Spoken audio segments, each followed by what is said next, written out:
Global skill development mission में आपका स्वागत है। पिछले काफ़ी सारे सेशन से हमने अलग अलग तरह के ऑपरेटर वर्कआउट किए हैं। ये हमारे पास इस सीरीज़ का आखिरी ऑपरेटर है, कंडीशनल ऑपरेटर। जब भी आपको कंडीशनल एक्सप्रेशंस बनाने होते हैं तब आप कंडीशनल ऑपरेटर का प्रयोग कर सकते हैं। जैसे इसमें जो कॉन्सेप्ट रहता है, सबसे पहले कंडीशन आती है।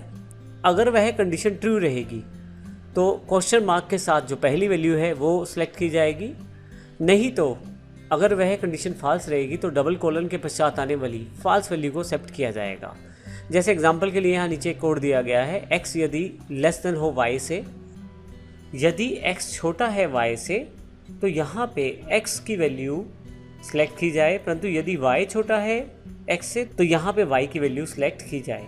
यह स्टेटमेंट इस चीज़ को डिफाइन करती है, लेकिन हम इसको प्रैक्टिकल रूप में देखते हैं। कंडीशनल example.java के नाम से हमने एक फ़ाइल पहले से तैयार कर रखी है। आइए देखते हैं किस प्रकार इसको प्रैक्टिकल रूप में किया जा सकता है।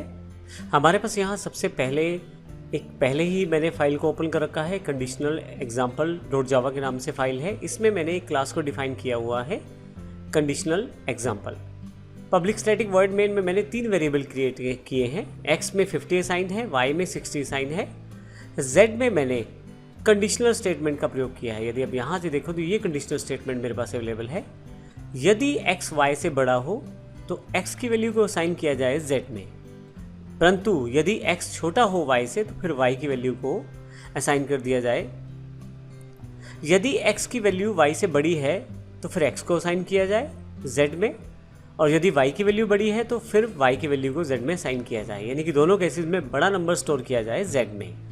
इसको मैं प्रिंट करवा देता हूँ system.out.println के साथ, और नीचे यदि मैं इसको एग्जीक्यूट करूँ तो नीचे की तरफ मेरे पास आउटपुट आ जाएगा 60।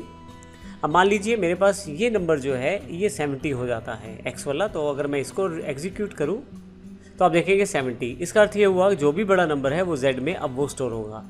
तो जब भी हम कोई कार्य करते हैं तो उसमें अगर ऐसी कुछ कंडीशनल एक्सप्रेशन बेस्ड कुछ स्टेटमेंट्स हैं, उसमें से कुछ आउटपुट हमें पिक करना है तो हम इनका प्रयोग कर सकते हैं। ये बड़ी ही आसान रहती है प्रयोग करने में और बड़ी सिंपल है आपकी कोडिंग में फिट होने के लिए, जिससे आप आसानी से अपने कार्य को कर सकते हैं।